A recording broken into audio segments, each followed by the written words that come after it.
I feel like we need some coffee time and cheeseman because a lot has been going on the internet.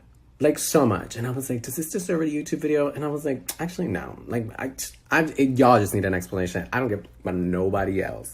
A lot of people, right, on the internet, after my makeup and opinion video, had a lot of opinions about my opinion.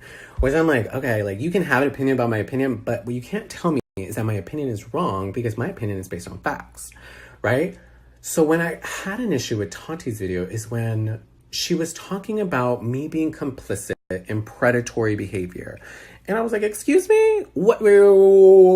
Predatory? What? Predatory? Who? You could have created that video and literally, no. She created this video and I'm like, what we're not going to do is literally say that I'm complicit in a situation that you are excluding information from. Oh no, because the Seattle situation, I can completely debunk because she said I was in that kitchen. Okay? I was in that kitchen and she's excluding certain information that was said in that kitchen. So I find it really fascinating. And I'm like, oh no, just don't lie on me. You can say whatever you want to, but don't lie on me. You shouldn't.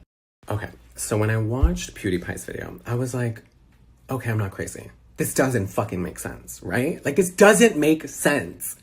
And I'm like, okay, I'm not crazy. Like, someone logical, right, that I look up to because I watch his content and I'm like, I like his perspective. He can understand multiple perspectives and he can kind of remove himself from the situation and put all emotions aside to really see the situation for what it is. Because he's been in scandals himself. He understands when something's right, when something's wrong. And the situation is like, I don't understand. Please watch PewDiePie's video. I'm going to touch on some things. But the main part that I want to speak on is this whole sexual allegation. Because I feel like everyone's running with this predatory behavior type of situation. And I'm being drawn into it because she's like, Gabriel Zamora, you were there. And the fact that you're not doing anything about this, you're complicit. In what? Excuse me? There's certain information you're leaving out. So let's play it. At 24 minutes, goddamn, a whole fucking 43-minute ad bashing someone. Okay, so at 24 minutes, she says the following.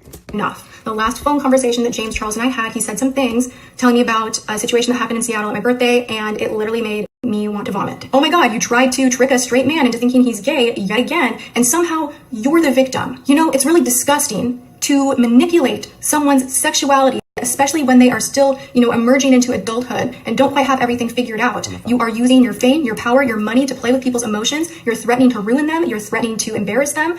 And you're doing that to have them behave sexually in your favor, even if they're straight. And you know what? That's not okay. That behavior's not okay. Whether you're a woman, a man, gay, straight, bi, whatever sexual orientation you are, that is your personal call, and it is not someone else's to take. It's not someone else's to play with. It's not someone else's to mess with. What and happened, how dare you though? laugh about it and make meme after meme and retweet. What happened? I love straight boys, and make it a joke. Because this behavior is not normal, it's not okay. Cracking someone's sexuality is not an escape room. This is shit that will follow them for the rest of their lives. And you need someone to tell you to stop it, and that's them for the rest of their lives. It's a long phone call around. To tell you to stop it, and that's exactly what I did in your kitchen in front of Gabriel Zamora. In the kitchen? So I'm really shocked, I thought it was on the Gabriel, phone. that you really don't care about this at all in front of Gabriel Zamora. So I'm really shocked, Gabriel, that you really don't care about this at all and what is happening. You were totally complicit with the situation, obviously, with the video that you made. All right, I'm pissed. You're pissed? Okay, so what you're missing in this story, I was in the kitchen. But the part that she's missing out in this situation is, first off, she's trying to, the straight boy thing, that's a different one. Let's first talk about the Seattle boy, right, that she brings up. You try to trick a straight guy. She was there. That Seattle boy, she knew exactly who it was. The Seattle boy then goes into James's DMs. Like, I was there. James was telling us this exact story in person. Homeboy slid into James's DMs. Homeboy was like, I'm down to cuddle. Like, cool. He was bi-curious. Like, apparently everyone's bi-curious.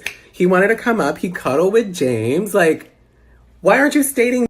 Like, why is she saying all that? She's talking about, you really came at Mr. Keep It 100 with 60% of the story. I was in the kitchen. James was literally telling us what went down. Basically, homeboy came up, they cuddled. He was a fan. Like, no shade. Like, nothing bad. Like, please don't out this boy. Please don't out this boy. Because later he was like, oh, I'm actually not bi-curious. I just... Like, they were still messaging after. Where is the predatory behavior? Because I can already debunk it, sweetheart. She's like, trying to trick a straight guy yet again. What other straight guy? What other straight guy? Just because he's flirting with guys James hasn't hired someone and been like, you have to sleep with me. No, these are guys. These are DMs. Like, there's so many tweets out there that are like, guys are the ones sliding into James's DMs. And for some reason, because James is flirting, he's a predator. What? What, Tati? Tati, no. The story doesn't make sense because the last phone conversation that James Charles and I had, he said some things telling me about a situation that happened in Seattle at my birthday, and it literally made me want to vomit. Oh my God, you tried to trick a straight man into thinking he's gay yet again. No. Her birthday, looked her up. 37 years old. He's 19. Girl. February 14th. Girl, we hung out like late March in his kitchen. So you had that conversation, but then I'm like, it was your birthday dinner. It was the waiter at one of the dinners that y'all went to. And he was being flirty. That's the guy that slid into James's DMs. The manipulation of the story to try to make it seem into something like that. I'm like, no. You just need clarification because it's not really a situation. You're making it seem, nobody asked about Seattle. You're literally putting information out. And I'm like, what? What? And you're allowing this predatory story to go around when it was no, girl, you're leaving information out. And I don't like that. So what happened in the kitchen? I'll tell you what happened in the kitchen because it's really not that deep. It really is not that deep, okay? So what we were talking about, James was telling us about that situation. The guy ends up telling him he's not bi-curious. He's not really interested in men, but he still wants to be friends and blah, blah, blah. He wants to do this. He wants to do that. James is like, I don't need friends. Like, you came to cuddle. Like, I thought we were gonna, you know what I mean? Like, that's the situation. And we were telling him, it's like, you have to be careful because people can flip the switch. They can try to make it seem like you da-da-da. James is like, how? Like, I have text messages. I have the DMs. Like, he has everything. That's why I'm like, what? What do you mean, like, predatory? That's why I'm like, no. Don't say that shit because people really go to jail for that, okay? People really get sued for that. You really want to talk, like, you're omitting information. You're a fraud, Tati Westbrook. You know that there's text messages, there's DMs. We were all in that kitchen talking about the situation. So what? So the thing about straight boys, right, is, keep it 100, right? So the thing about straight boys is we call them straight boys because in the straight world, the heterosexual world, bisexual men are looked at very differently. Not all the time, not all women. I'm not saying that. It's just within our world, when these straight men approach us and they slide into your DMs, they compliment you, they try to hang out with you, and you see their thing, they don't follow you, they don't follow anything like that, they follow women, they're into this, and it's like, because they're hiding that kind of like curiosity. So that's generally what within the gay community, maybe I'm speaking for our inner group, but that's what we speak about with straight guys, because there's a lot of down low men. Like, there's a lot, girl. It's like a thing within the gay community. We know down low men. Like, yeah.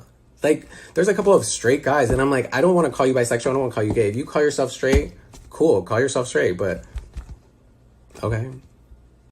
Okay, you guys, so thank God I watched it. I watched that The Kid from Seattle video. It was horrible. Oh my God, I needed a break, girl. The fact where he messed up on is there's too many editing. There's just too much. Why don't you just talk, right?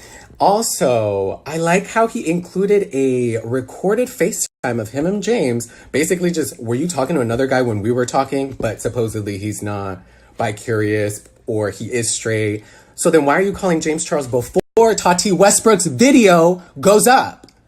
Oh, but you said that, I'm doing this because I was in Tati's video, the pre-planment. Whoever's doing this behind the scenes, whoever's creating this little game, touche. Because his video instantly went up with only 787 views. Fascinating. It was fraudulent.